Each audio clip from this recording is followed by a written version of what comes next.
Hello everyone, welcome to my channel. This is me Soumya and today we will discuss about nuclear receptor. तो nuclear receptor क्या होता है? Receptor जो कि cell के inside भी प्रेजेंट होता है, सेल के सरफेस पे भी प्रेजेंट होता है, यानी कि एक्स्ट्रा सेलुलर में और इंट्रासेलुलर दोनों में ही जो है रिसेप्टर प्रेजेंट होते हैं। तो यहाँ पे न्यूक्लियर रिसेप्टर की बात की गई है, यानी कि सेल के अंदर जो प्रेजेंट होता है, सेल ऑर्गेनल का जो पार्ट है जिसे हम बोलते हैं न्यूक्लियस, न्यूक्लियस के सरफेस पे प्रेजेंट है और बाहर सेल के बाहर भी जो है रिसेप्टर प्रेजेंट होते हैं।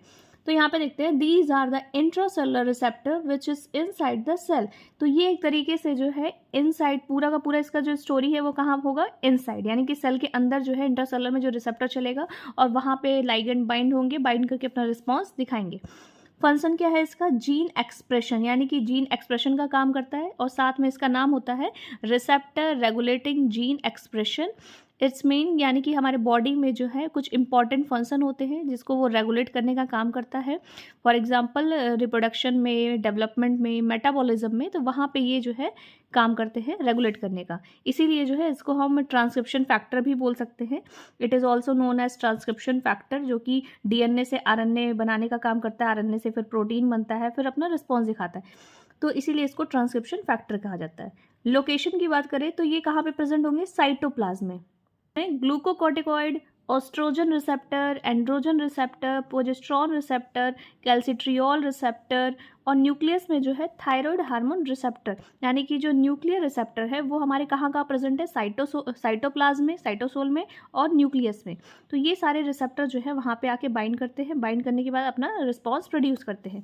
लाइगेंड की बात कर ले तो लाइगेंड में क्या है? स्टेरॉइड है, जिसमें ग्लूकोस्टेरॉइड है, एस्ट्रोजन है, कॉर्टिकोस्टेरॉइड।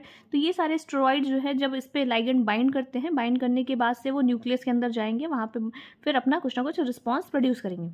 तो इसकी पूरी कहानी क्या होती है कि यहाँ पे देखिए ये जो है पूरा का पूरा जो स्ट्रक्चर दिख रहा है ये है सेल, ठीक है। ये जो बाउंड्री है सेल है, सेल का पूरा बाउंड्री है। तो यानी कि जो सेल के चारों तरफ जो बाउंड्री होती है उसे हम बोलते हैं सेल मेम्ब्रेन या फिर प्लाज्मा मेम्ब्रेन या बायोलॉजिकल मेम्ब्रेन। तो यहाँ पे जो है जब कोई लाइगेंड जो है बाइंड करेगा, यहाँ से जब एंटर करेगा, एंटर करने के बाद से जो है वो कहाँ जाएगा? साइटोप्लाज्म में। साइटोप्लाज्म में देन इसके बाद से उसका जो ये स्ट्रक्चर दिख रहा है ये है न्यूक्लियस का स्ट्रक्चर। तो यहाँ तो लाइगेंड जब यहाँ पे बाइंड करते हैं, कौन से लाइगेंड बाइंड करते हैं? ग्लूकोस्टेरॉइड, कॉर्टिकोस्टेरॉइड या एस्ट्रोजन के जो लाइगेंड्स है वो बाइंड करेंगे, क्योंकि लाइगेंड जो है वो लिपिड सॉल्युबल होना चाहिए, because cell membrane is made up of phospholipid bilayer. तो फॉस्फोलिपिड बाइलेयर का बना होता है, तो ईजिली जो है इसको ये क्रॉस कर जाएगा। क्रॉस करने के बाद से ये साइटोप्लाज्म में जो पड़ा हुआ ये जिसे हम स्टेरॉइड हार्मोन बाइंडिंग डोमेन बोल रहे हैं, ये एक बाइंडिंग साइट है। इस बाइंडिंग साइट पे आके यहाँ पे बाइंड करेगा कार्बोनिल पे, ठीक है। तो कार्बोनिल वाला जो साइड है यहाँ पे आके बाइंड करेगा। एक NH2 का ग्रुप होता है, एक COOH का ग्रुप होता है, यहाँ पे लगा होता है, दो बाइंडिंग साइट्स होती हैं और इसे हम बोलते हैं DNA बाइंडिंग डोमेन। तो जिससे यहाँ पे DNA जो है बाइंड होता है।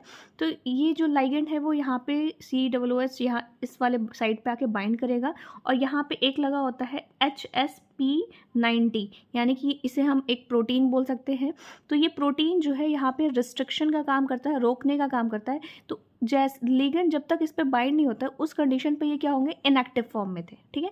ये पहले इनएक्टिव फॉर्म में थे, जैसे ही लाइगेंड आके इस पे बाइंड किया, बाइंड करने के बाद से क्या होगा कि ये जो है यहाँ पे जो प्रोटीन थे HSP90 के जो प्रोटीन थे वो यहाँ पे हट जाएंगे, रिमूव हो जाएगा। रिमूव होने के बाद से ये पूरा का पूरा एक डाइमर फॉर्म करेगा, ठीक है।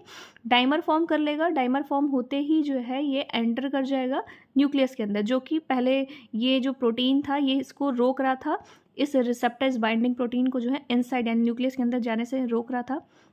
तो उसको क्या करेगा ये? जब एक्टिवेट हो जाएंगे, एक्टिवेट होते ही वो अंदर की तरफ आ जाएंगे। अंदर ही आते ही जो है यहाँ पे न्यूक्लियस में जो है डाइमर फॉर्म हो जाएगा। डाइमर फॉर्म होने के बाद से को एक्टिवेटर होते हैं, को रिसेप्टर होते हैं।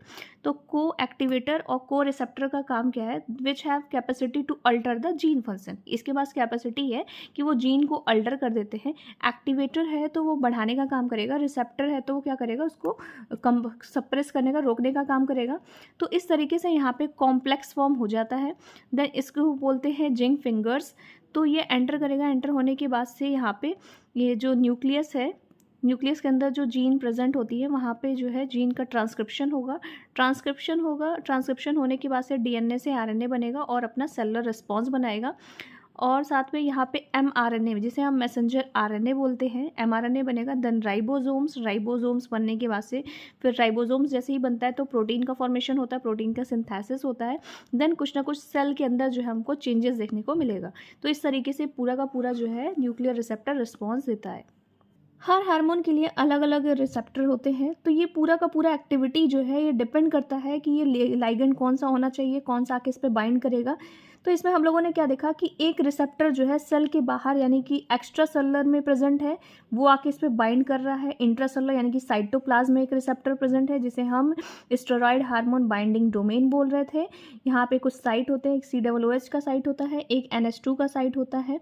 तो इस कार्बोक्सिलिक एसिड वाले ग्रुप पे जब लाइगेंड बाइंड करता है तो यहाँ पे बाइंड होते ही ये जो प्रोटीन लगा होता है यहाँ पे HSP19 जो कि रिस्ट्रिक्शन का काम कर रहा था, रोकने का काम कर रहा था, इस रिसेप्टर इस बाइंडिंग साइट को अंदर की तरफ नहीं जाने दे रहा था, तो उसको क्या करेगा, ये एक्टिवेट कर देगा। तो ये वहाँ से रिमूव हो गया, रिमूव होने के बाद से ये एक्टिवेट हो गया।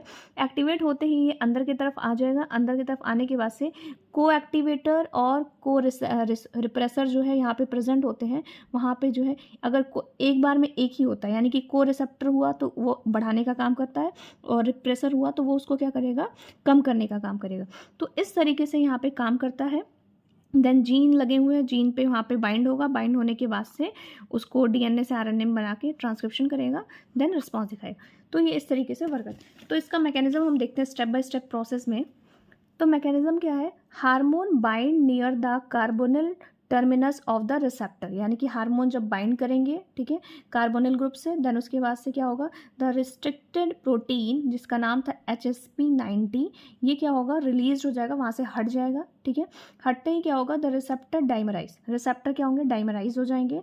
And the DNA binding regulatory segment fold into the requisite necessary for regulate conformation, यानी कि अब वहाँ पे डाइमराइज होने के बाद से वहाँ पे कुछ कन्फॉर्मेशनल चेंजेस आएंगे। चेंजेस होते ही वहाँ पे वो क्या होगा, इनसाइड चला जाएगा, ठीक है। इनसाइड होते ही the ligand receptor dimerise move to the nucleus में चला जाएगा एंड बाइंड अदर को एक्टिवेटर को रिसेप्टर प्रोटीन, यानी कि वहाँ पे जो को रिसेप्टर या फिर को रिप्रेसर प्रोटीन लगे हुए हैं वहाँ से बाइंड करेगा।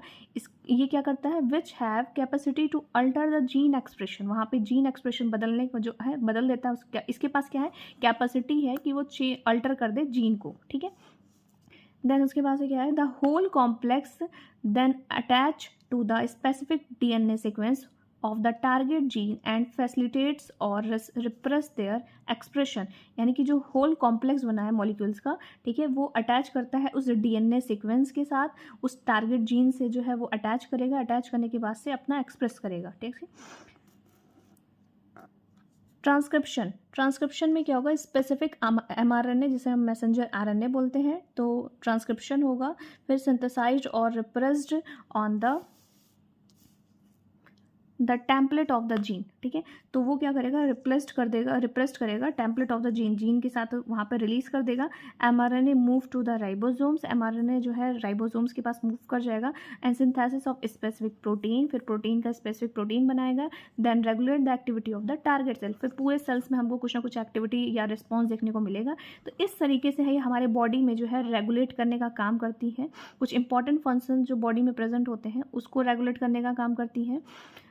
All steroid hormone, glucocorticoid, mineral corticoid और androgen, oestrogen, progesterone, thyroxine, vitamin D, vitamin A function in the manner. तो ये सारे स्टेरॉयड हार्मोन जो है इस पर बेसिकली काम करते हैं न्यूक्लियर रिसेप्टर पे। I hope you will understand what is a nuclear receptor. If you like my video, please like, subscribe, comment and share. Thank you.